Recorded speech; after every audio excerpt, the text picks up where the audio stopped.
Hi everyone, it's Kino. I'm here in Copenhagen in Denmark, and I was thinking today about a video that I made a while ago for eHow, which involves how to sit on a chair to help your hips stay open. If you're working, you know, in an office and you have to do a lot of work on the computer or sit in a chair all day. Now, one of the things that I recommend, and I definitely do recommend, is that you sit cross-legged, and it means you can just pull your feet up on the chair and sit in a comfortable cross-legged position.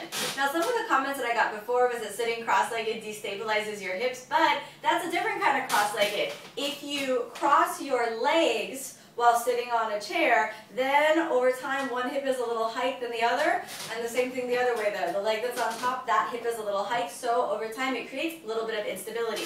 What I'm suggesting is that you cross your legs underneath, and it doesn't matter, you don't need to be wearing yoga clothes. I'm wearing a dress right now, so you could do it, if you're wearing comfortable jeans or comfortable suit pants or anything like that. It can happen underneath your desk, so no one needs to see what's happening under there. One thing that this helps is it helps you, externally rotate your hip joints and pivot right inside of the pelvis. Another thing that you can do is, instead of hanging back with in the chair, you can actually prop yourself a little bit forward so you can feel, the middle portion of the sitting bones press into the ground, lift from the core so that your weight tips a little bit forward, and you can feel yourself, tipping right inside of the hip joint so that your spine can be more straight. And this is a great position to relieve lower back pain, because instead of dumping the weight into that rounded position of the spine, you're actually picking yourself up and creating nice core strength along the central axis to help you stay really aligned. It's a great position to keep the mind alert, because as you're sitting up straight, there's more blood in circulation going throughout the body, so it's a great position to just make sure that the hips stay open, the spine stays really supported. If you don't have the core strength or perhaps the mental stamina to keep your spine in a really straight position,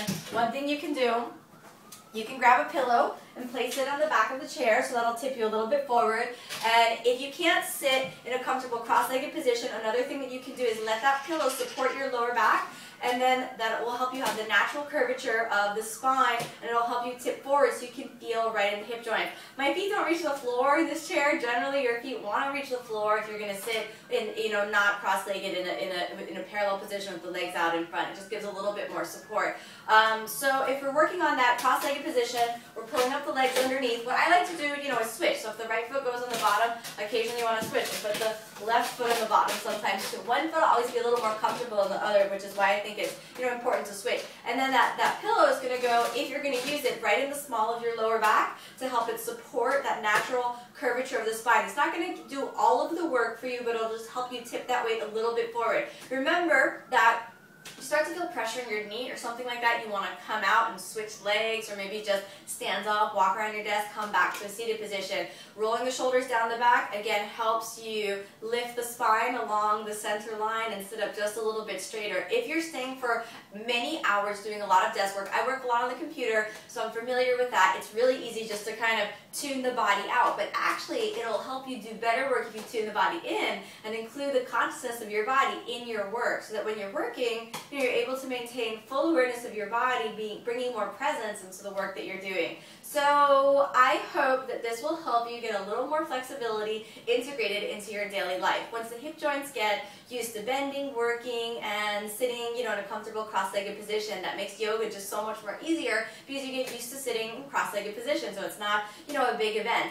Over time, I would actually say that sitting with your legs crossed in a chair, rather than just, neatly in parallel position, is going to give you more flexibility, because it's going to be integrated into your daily lifestyle. So one thing that you want to watch out for is that you want to make sure that you're wearing comfortable enough clothes to make that happen, that your chair's comfortable enough so that when you cross your feet, that, you have a good cushion in the bottom. This chair is a little bit hard, so after a little while, it might get a little uncomfortable. If you start to feel any discomfort or pain, just come out, switch sides, sit normally for a little bit, or just rearrange your position. But the basic idea is that you want the small of your back, if you're using the pillow, to be supported, and you want your spine to be lifting up out of the pelvis, so you feel this energy rising up the spine, and you actually use your hip joints to tip the weight of the body forward, and the natural curvature of the spine is expressed. So you're not rounding your lumbar spine, you're not overarching the upper spine. It's just a natural upright spine, so you can feel energy rising out through the top of the head, and the natural openness of the hip joints is allowed to be expressed.